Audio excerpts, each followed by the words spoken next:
guys, and welcome back to Next Good Thing, a channel where I help you do stuff. This week, let's talk about meal prepping. Whether you're still in high school, or you've graduated college and you have a job, or you're anywhere in between, meal prepping is a great habit to get into. It helps you learn to make healthy choices about what you eat and how much you eat, and it helps you build really useful culinary skills. It can also really help you to save money, whether that means spending less money on groceries because you start to get a better feel about how much you're eating in a serving, or you're spending less money on eating out because you're cooking for yourself more. Plus, it can really help with anxiety. In my How to Paint Your Nails video, linked here and in the description box below, I talked about how having some sort of tactile craft or skill can really help you calm and focus your mind, and can help relieve a lot of stress in your life. Cooking is a great example of that kind of tactile skill. So with all that in mind, let's move on to step 1.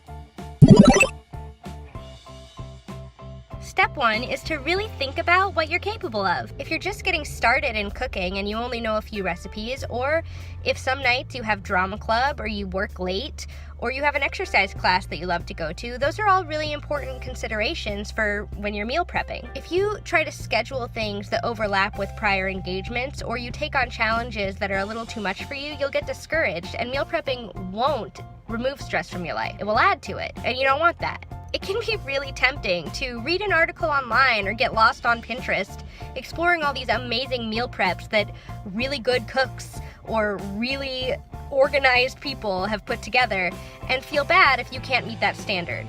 But you're not them. You're you. Meet your own standards. Knowing what you're capable of will make the meal prepping and planning process a lot easier. Now for step 2. Step 2 is to start simple with what you know while you get into the habit. That means if you have a go-to recipe, or you find a recipe that you think will be really simple for you to do, start meal prepping with that. Being able to stick to a schedule when you're starting out is more important than what you cook, honestly. And you need to be able to feel that you can do this, because you can. There will be plenty of time to learn new recipes and explore and try new things as you move on.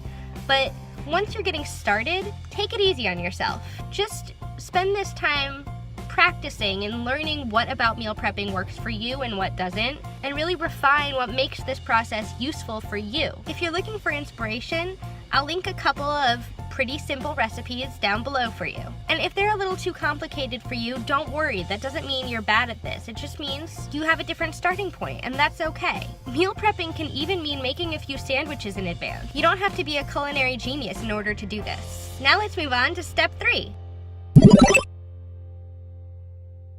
Step 3 is to mix it up. Let's say you only have time to cook on Sunday nights, and you can only make 3 days worth of meals in advance, which is fine with you because you tend to get bored after having the same meal over and over again. You know, a common complaint about meal prepping is that you can get really tired of having the same meal every day for a week.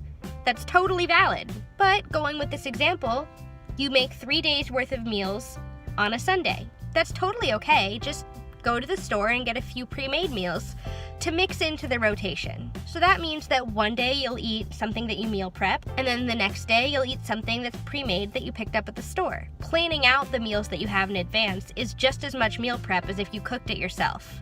It's all about learning to manage your time better and make healthier choices, and hopefully save a little bit of money. If you can and want to cook every single meal you eat, that's great, good for you. But for a lot of people, they just don't have the spoons or the ability to do that, and that's totally fine too. And if what I just said is confusing to you, I've put an explanation of what spoons are in the description box below. It's all about balance. Now time for the bonus round.